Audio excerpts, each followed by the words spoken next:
এই তো সুপ্রিয় দর্শক শ্রোতা দেশ ও প্রবাস থেকে যারা আমাদের সাথে সংযুক্ত আছেন, ভিডিও দেখতেছেন অথবা শুনতেছেন, সবাইকে জানাই আন্তরিক প্রীতি ও শুভেচ্ছা। বন্ধুরা, আমি কথা বলছিলাম একটি আপুর সাথে, প্রতিবেদন করবে, অডিও কলে সংযুক্ত। কেন আসলো প্রতিবেদনে বিস্তারিত ভিডিওতে থাকবে, আপনারা ভিডিওটা কন্টিনিউ করলে বুঝতে পারবেন। আসসালামু আলাইকুম। ওয়ালাইকুম সালাম। কেমন আছেন ভাই? আপনি ভালো আছেন? আলহামদুলিল্লাহ ভালো আছি ভাইয়া। ভালো আছেন, ভালো থাকবেন। ভালো থাকাই কামনা করছি। তবে শুনতে চাচ্ছি আপনার প্রতিবেদনে আসার কারণ কি ছিল, বলেন। প্রতিবেদনে এসেছি, খুব কষ্টতে আছি। বাবা তো মারা গেছে, মা ছোটবেলা চলে গেছে। দাদির কাছে থাকি, এই কারণে একটা প্রতিবেদন আইছি। ভালো তোমার মতন মানুষ পেলে জীবন সঙ্গিনী করবো, সেটাই আশাকাঙ্ক্ষা আছে। পরিবারে আপনার দাদিকে নিয়ে থাকেন, ভাই বোন কেউ আছে? ছোট একটা ভাই আছে, আমি আছি, দাদি আছে। দাদিটাও অসুস্থ মানুষ, কথা বলতে পারে না। খুব কষ্টতে করে সংসার চলায়। ভাইটাকে মাদ্রাসা পড়ে খুব কষ্ট হতো, এই কারণে। পড়ালেখার খরচ চালায় কি আপনি?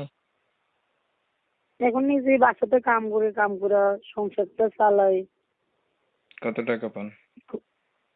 প্রতিদিন 200 করে টাকা পাই, মাসে তো টাকা দেয় না, প্রতিদিন 200 করে টাকা দিয়ে একটা বাসাতে কাম করি। তো এইগুলা মাসে নয়তো 6,000 টাকা।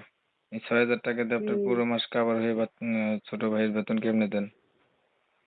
খুব কষ্ট হয় ভাই, এই কারণে প্রতিবেদন আইছি। বিপদ আপদ একটু ভালো একটা মনের মতন মানুষ আমার পাশে দাঁড়াবে, হুম। সেটার জন্য এসেছি।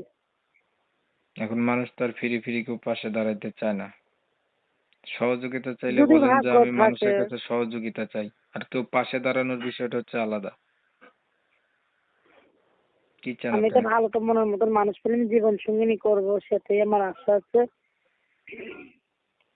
এখন বিষয় হচ্ছে বোন, আমি আপনাকে দেখি নাই, ফোনের মাধ্যমে ইন্টারভিউটা দিতেছেন। আপনি যেই কথাগুলো বলবেন আমি সেটাই রিপ্রেজেন্ট করব দর্শকদের জন্য।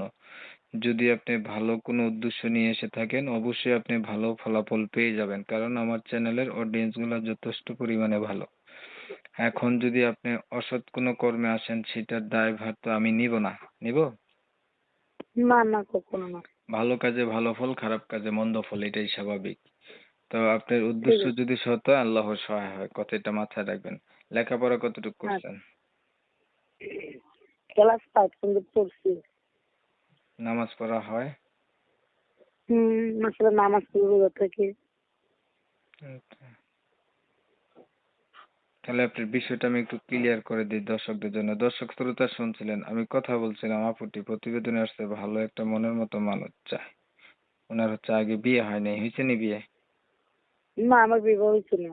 ভালো একটা মানুষ পাইলে উনি হচ্ছে জীবন সাথী করবে। পরিবারে নাই কেউ, শুধু দাদির কাছে ছোট একটা ভাইকে নিয়ে থাকে। ভাইটা হচ্ছে মাদ্রাসায় পড়ে। উনি এখন চাইতেছে যে এমন একটা মানুষ তার সুখ দুঃখের কথাগুলো জানার পরে তার সাথে আত্মীয়তা করবে বা সম্পর্ক করবে, মনের সাথে মন মিল খেলে বিয়ে শাদী করবে। তো আমি হচ্ছে কমিউনিটি গাইডলাইনের কারণে আপুটির নাম ঠিকানা আপনাদের মাঝে তুলে ধরতে পারিনি, দুঃখ প্রকাশ করছি। যারা এই আপুটির নাম ঠিকানা জানতে চান বা আরো কিছু তথ্য জানতে চান, ওনার সাথে যোগাযোগ করলে অবশ্যই বলতে পারবেন। আর আপনারা জানেন আমি এমন ভিডিওই দেই। তো অনেক সময় নিয়ে আপনাদের মূল্যবান সময়গুলো নষ্ট কইরা, ধৈর্য ধরে, কষ্ট কইরা আমার সাথে থাইকা আমার চ্যানেলের ভিডিও দেখছেন। এর জন্য প্রত্যেককে জানাই এমএসকে টিভির পক্ষ থেকে অসংখ্য ধন্যবাদ। সবাই ভালো থাকবেন, সুস্থ থাকবেন। আল্লাহ হাফেজ।